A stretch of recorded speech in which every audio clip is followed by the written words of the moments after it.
Hello and welcome back to Lee's Slot Cars. I haven't done a video for quite a while, so I thought I'd do one. There's a couple of things to go through. First of all, the layout. Now, let's pan around and have a look at the layout because it's a shadow of its former self. It used to come along here. This is all the original. It used to go from here all the way down, all the way down, all the way down here, curve back up, and then just come round to the main part of the track.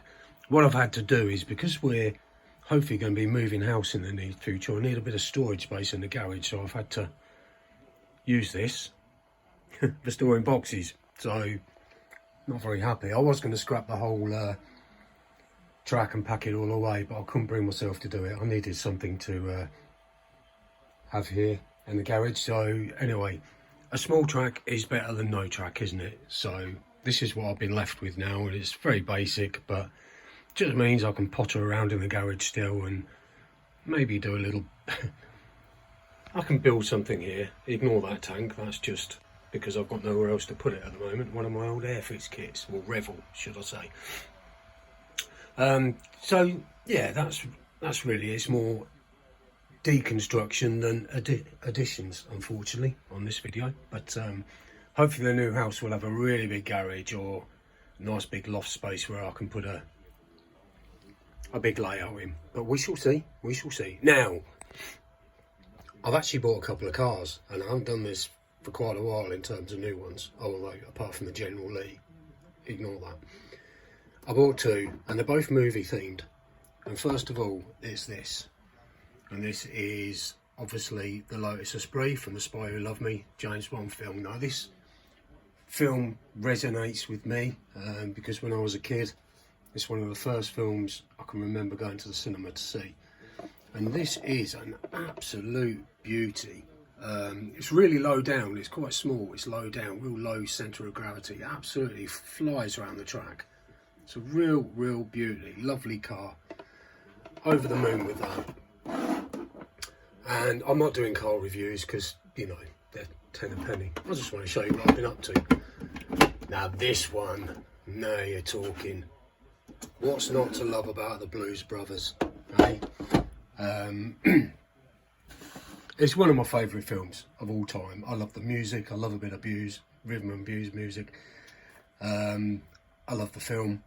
I love everything about it. I have to say I can probably recite the whole film word for word, but it is massive. Look at the size of that box.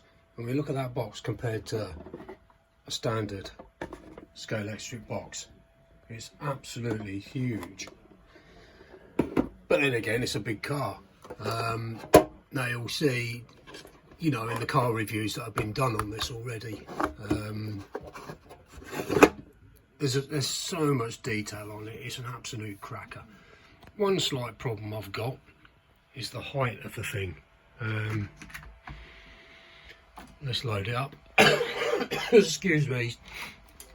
I'm just going to run around really slow because when it comes to the Dunlop Bridge, it's too bloody high, isn't it? So I'm going to have to build the bridge up a little bit. To be honest with you, I don't tend to use these cars too much for driving around the track because they're almost collector's pieces, aren't they? You know, they're beautiful bits of kit. I actually love buying cars to collect them, and I do run them around the track a little bit, but I'm so scared of damaging them or breaking them. I tend to admire them from a distance, if you like, but it's an absolute beauty. You know, the build quality and everything about it, the attention to detail is absolutely spot on. So I am over the moon with these two purchases. I really am. I seem to be buying more and more TV based cars at the minute. Like I say, I got the General Lee a few weeks back. But you know, it's I go through phases, I go through fads. You know, I love the old American muscle cars.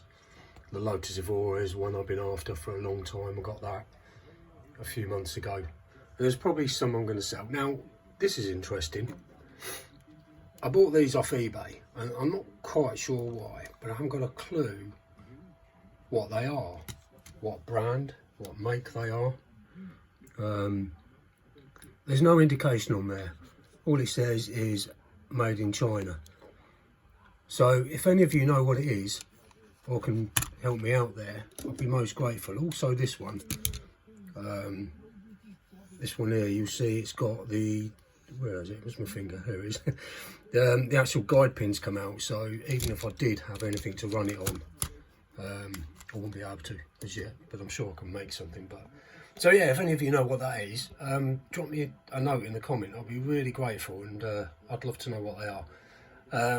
So that's really where I am at the minute in the garage. So I don't know what I'm going to do. It's a nice day today, it's quite warm, so I'm just going to clean the rails. It hasn't been done for a little while, so they need a bit of a clean up.